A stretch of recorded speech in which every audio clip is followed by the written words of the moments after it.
Hello world of YouTube. I'm not dead. I'm finally able to post again. I've been really busy this past week. I just finished my summer quarter of school, so I have the next week off, and I plan on doing shit tons of filming for both future postings and postings during next week. The discography review should come in the tail end of next week, along with a bunch of other stuff. I plan on doing some movie reviews, some YouTube critics, shit like that. There is one thing that came out as a result of this week that I really would like you guys to check out before I start this video.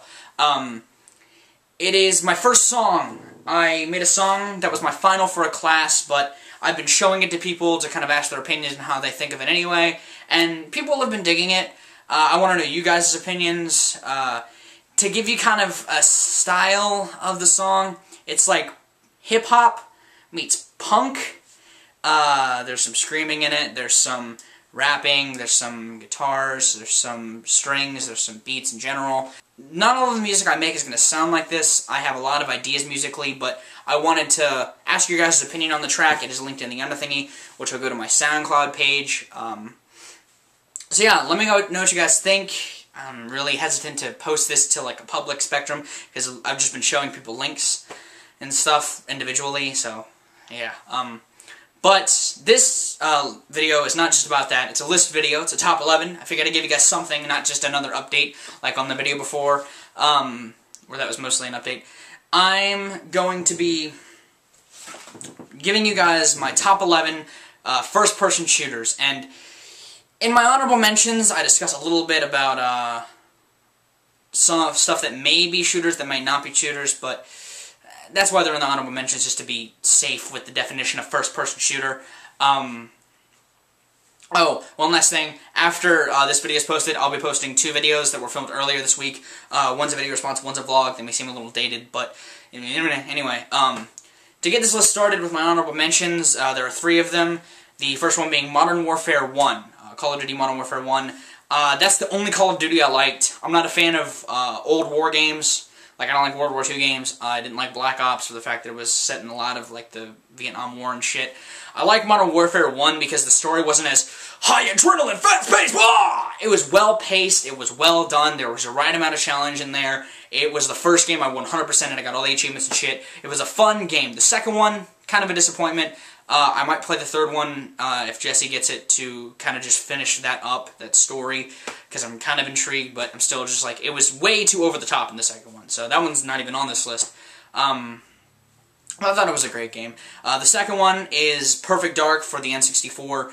I almost put this on this list, but one of its predecessors made it on this list, and I mean, this game is fantastic. It has a great story. It's well done, even for its time. Like, it seemed so big. There were so many weapons. The levels were kind of huge. Some of the levels were enormous.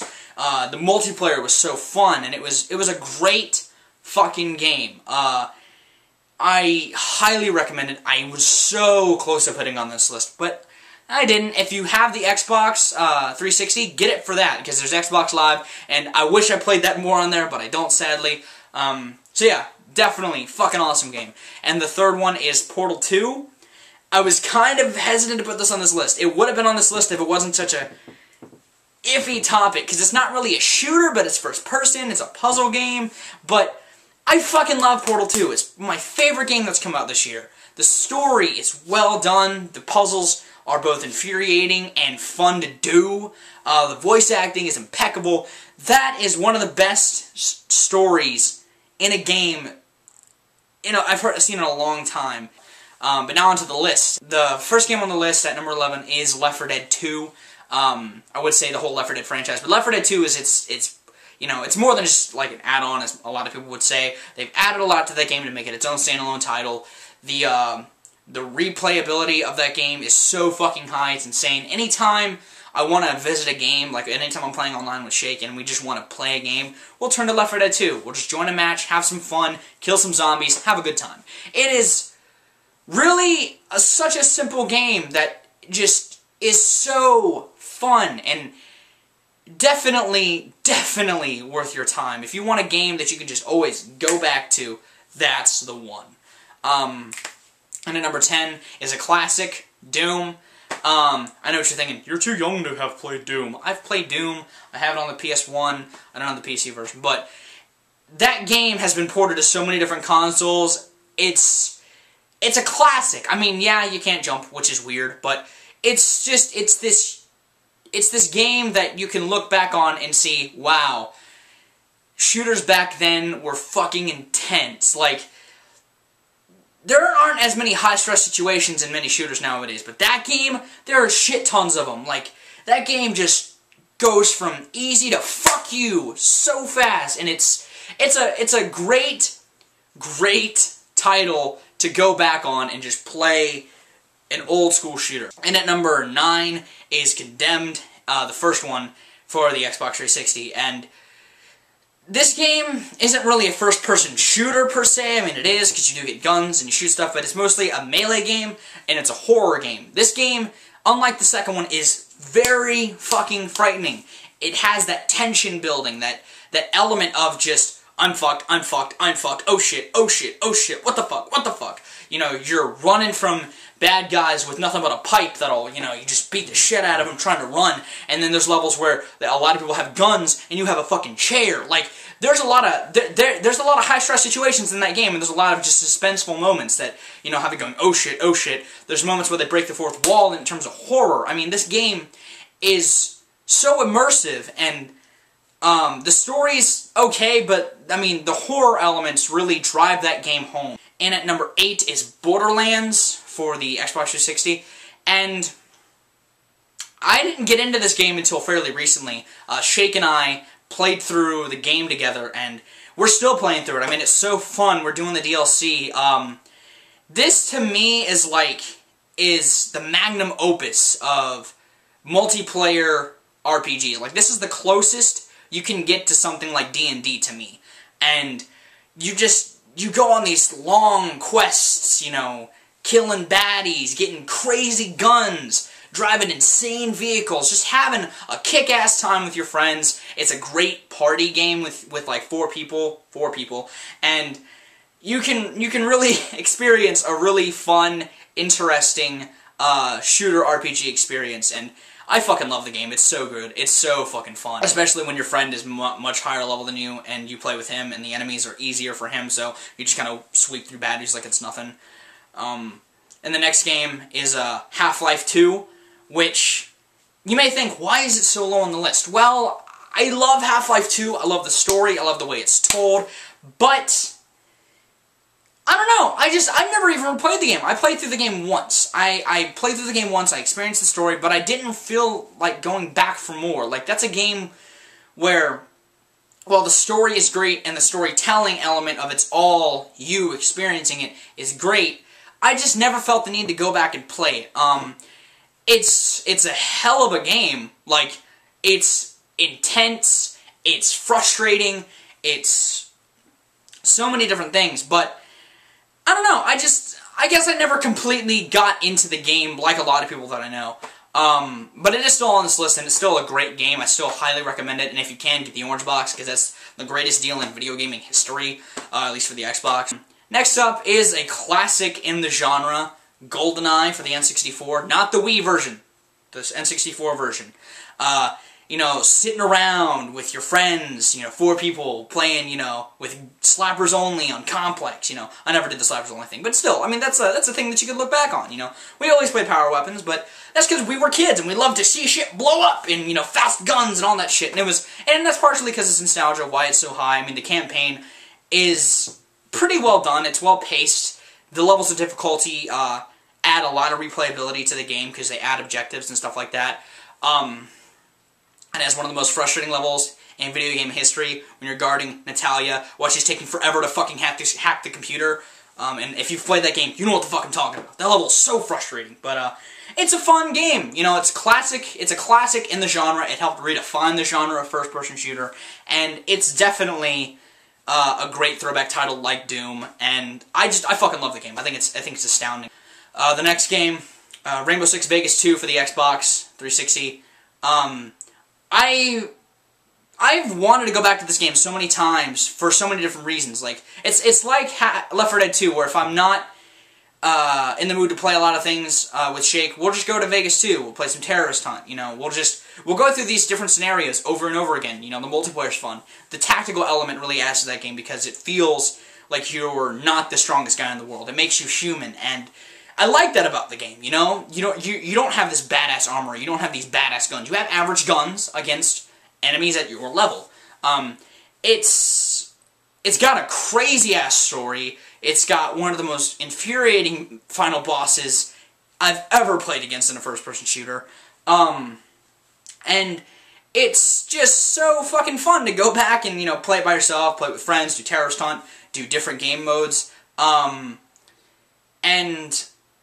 it's really the only tactical game I've played where it feels so diehard to that franchise. I mean, Rainbow Six is known for that, but I mean, this game really feels like it went over the top with that tacticalness, and that makes it so unique to me. And at number 4 is the game Bioshock for the Xbox 360. While this game does not have multiplayer, its story is fucking astounding. Like Half-Life 2, Bioshock is completely first person from beginning to end, except for the very final cutscene, but I mean, you experience all of this fucked up shit in the game, in the world of Rapture. That twist is mind-fucking the first time you find out about it. And, I mean, this game is really one of the greatest stories told on the Xbox, in my opinion. I mean, you kind of just get dropped in this world, and you just kind of have to explore, and you find out so much as you play. This series, why it's one of my favorites, is the story-driven mechanic. The fact that it's very immersive, like a lot of these games are very immersive, and the world of Rapture, and I guess the new world of Columbia or Columbus, is so in-depth. Like, there's so many things within this game that you can go back and look for, like the audio tapes. Next up, number 3, is Fallout 3. You may be thinking, oh, but you can play it in third person. I don't know anyone who does. I don't know anyone who plays this game in third person. I only know people who play it in first person. That's because this game truly should be played in first person. You experience this post-apocalyptic world even more so. I've devoted months of my life to this game. I've done just about everything. I have not bought one of the DLCs purely because I'm saving it for one time when I can go back and immerse myself back into that world. I love Fallout 3. It is one of the best RPGs I've played in a long-ass time. It is just well written. The quests are well done. There's so many different things you can do. I've replayed through the game 3 full times to do all 3 different alliance-based stories. Not stories, but alliance-based achievements. I mean, I've literally played through just about every aspect of this game. It is so fun, so kick-ass. I just, love this game so much. I might do a Let's Play of it in the future. Who the fuck knows? But yeah, this game is awesome. This game rocks, for sure. I highly recommend it. It's astounding. And at number 2 is the first Halo for the Xbox. And, some may be thinking, why is Halo so high? This was one of the shooters that really got me devoted to a console. Back in the past, you know, as a kid, I was like, oh, I like all the games, they're all fun. But when I got an Xbox and I borrowed Halo from a friend for the first time, way back in the day, and I played through it all the way, I wanted to buy everything Halo. I wanted to become devoted to the Xbox, and that's one of the reasons why I love Xbox so much, is because they have great titles like Halo. While the series itself has kind of fallen off base with me, I still am devoted to the franchise. The multiplayer is so fun. Each iteration is astounding, but the first one, the story is the best. The multiplayer is so fun. Some of the best maps in the franchise. It is this fun, off-the-wall shooter that just kicks so much ass. The driving element in the game is the best ever in any shooter. I love the vehicle controls. I love the way they're done in that franchise. It set off one of my favorite franchises ever. At number 1, is a game that I've wasted so much time on, and you wouldn't even think as to why. It is Quake 3 Arena for the Dreamcast. It's not even the PC version. And I'm glad that Quake Arena is on the Xbox, because now I can waste enough time because it's the same game, but Quake 3 Arena for the Dreamcast, I've spent months of my time on, just like Fallout 3 and Halo. Even though this game is just multiplayer-based, essentially, it is so fun. It is just fun to just kill shit. It's a game where you just kill shit. There's no story. Nothing at all. You're just literally going from arena to arena, killing everything in sight. It is the true definition of a first-person shooter, down to its base. You're just shooting shit. And it's fun, and to a lot of people that's annoying to have a story that's just the multiplayer. But like I said, there's no story. The weapons are off the wall, and while all the Quake games are like that, this just really seemed to be the best iteration of Quake. There's still dedicated servers to this game. I mean, it's so fucking good. It's so good. If you have the Xbox 360, get Quake Arena. It's awesome. It's fun to just sit down one day and just kill a bunch of stuff. It's awesome. I seem a little scatterbrained because I haven't really filmed in a while, but I'm trying to get back into it again by talking to the camera. But yeah.